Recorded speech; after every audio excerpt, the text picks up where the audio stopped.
In 2011, Ubisoft rebooted the Rayman series in the platformer genre with the game Rayman Origins. Rayman Origins had so much positive reception, and I agree with all of it. It was one of the best platformers I have ever played.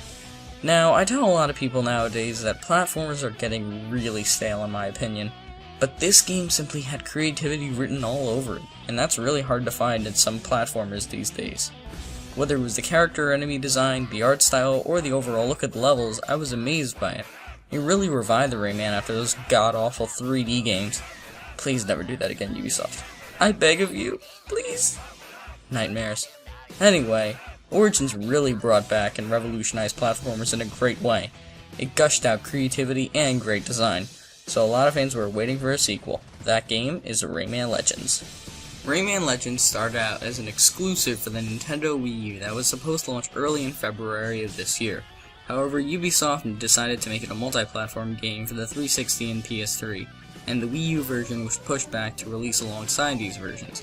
It's understandable why they did this. The sales of the Wii U weren't looking too good at the time. PC and Vita versions were later announced as well, so what was once a system seller for the Wii U became the complete polar opposite of that. A shame in my opinion. So with all the delays in platform moving, would Rayman Legends turn out to be any good, or could it really be a great game like its predecessor? How would the Wii U version compare with the rest of the crowd, especially after the weird delay? Let's find out in this review of Rayman Legends. First off, the graphics. The graphics in Rayman Legends are top-notch. The art style adds a lot of the quality as well. You can truly see the effort put into each pixel. It still looks very zany and definitely has that cartoony feel to it, but Rayman Legends is a wonder to look at. The designs of levels, main characters, and enemies, and bosses all add so much personality to the game. It should also be noted that the Wii U's frame rate and processing of the graphics is actually better than the PS3 and 360 versions, which may come as a surprise to some people. The one thing I don't like about the graphics, however, is that they're so good it's kind of, distracting. Co-op can take a hit as well in this regard. It sometimes becomes a bit distracting, and therefore you don't pay as much attention to the game when you're looking into the backgrounds or the actual art style, which is beautiful. Overall, it's a very minor issue though. Although it can be a tad distracting, they do look beautiful and crisp. I give the graphics a 9 out of 10. Okay, so, before I start this section, I just really want to say that the gameplay on every system is pretty good. However, there are a few differences here and there. The Wii U puts a larger emphasis on the gamepad. For example, during some of the Murphy missions, you'll have to use the gamepad's touchscreen instead of button pressing in the 360 and PS3 versions. In a lot of the reviews I've seen so far for the game, this feature has been called game breaking, and that the button used in the 360 and PS3 versions is overall better. Personally, I disagree. I think having some of these puzzles is very interesting for the gamepad, and they really make great use of it. Not to mention, like every other Wii U game so far, the off-TV play is a very nice bonus. Again, it's not really that the button pressing is, say, bad for the 360 and PS3 versions. It's more that you can see that it's developed for the Wii U in mind, so it kinda becomes a little game-breaking for the 360 and PS3 versions. In this sense, those little button-mashing sections feel a little awkward. Of course, the game has local co-op. With the 360 and PS3 versions, you can have 4 players chime in, while on the Wii U, you can have 4 players along with someone using the gamepad. This feature feels similar to New Super Mario Bros. U, where you can make platforms, but is a lot more expansive.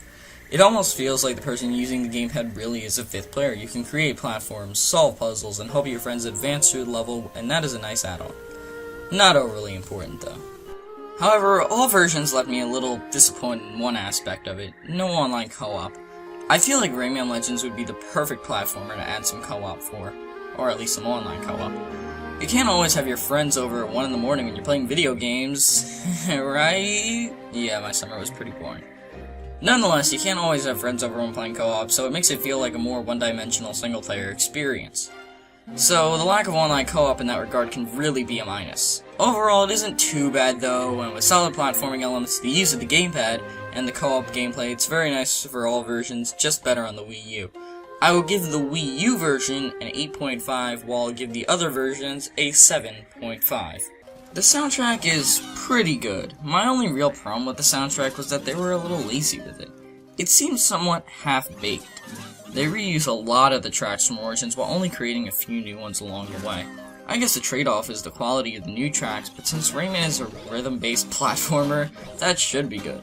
The tracks they put in are really good, but they reuse so many from Origins that the soundtrack really fails to be much different.